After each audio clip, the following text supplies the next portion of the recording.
I think a lot of us, when we imagine a ghost story being told, we picture like a campfire setting, or maybe if someone is telling us a tale of terror, we're probably laying down in bed underneath the covers listening to it. But I'm sure none of us could imagine being kidnapped by a cab driver who drives us down a dark, stormy, haunted highway, and then he manages to tell us the dark, scary tale of the ghost that lives on the highway.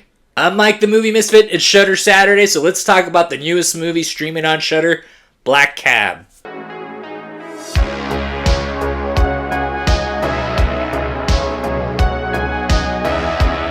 So we meet this young couple, and already when you first meet them, you already know that the relationship is pretty awful. They jump into a cab, but the cab driver has another plan instead of taking them home. He decides to electroshock them with a stun gun and kidnaps them and takes them down a dark haunted highway and tells them a tale of terror. So the movie Black Cab is kind of a trip because if someone were to ask me like, oh, how would you describe this movie? I would say, well, it's kind of like the movie Unhinged meets Black Phone. Nick Frost plays the cab driver in this movie, and I'm really used to him playing like the snarky, funny guy, but he actually pulls off this villain part pretty well. So majority of this movie does take place in the cab, and it almost feels like you're watching like a haunted road trip movie.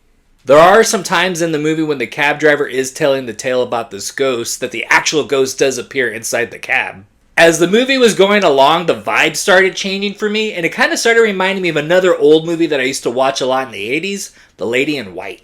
And this next thing I'm going to say is not like an insult towards the movie or anything, but there were some points in the film because of all like the talking that was going on and all the rain sound effects, was almost doing that ASMR thing, and I was kind of starting to fall asleep.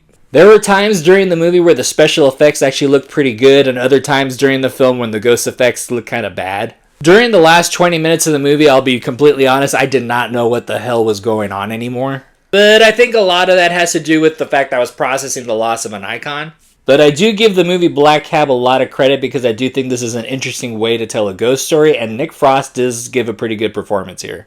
My rating for Black Cab, well, it's definitely worth the watch. It's only an hour and 30 minutes. And like I said, we get a good different range from Nick Frost, so I definitely think it's worth the watch just for that alone. And it's definitely a different way to tell a ghost story too, so I give the movie credit for that. Alright, have you already seen Black Cab? Are you going to watch it today? Please comment below and let me know what you thought about it. And please don't forget to hit the like and follow button. I'm Mike the Movie Misfit, always reviewing Shudder Originals every Saturday. Oh yeah, and don't forget, I am not sponsored by Shudder at all. I've been just doing this out of the kindness out of my own heart for the last 3 years. So yeah, I'd really appreciate if you hit the like and follow button, and I'll see you at the movies.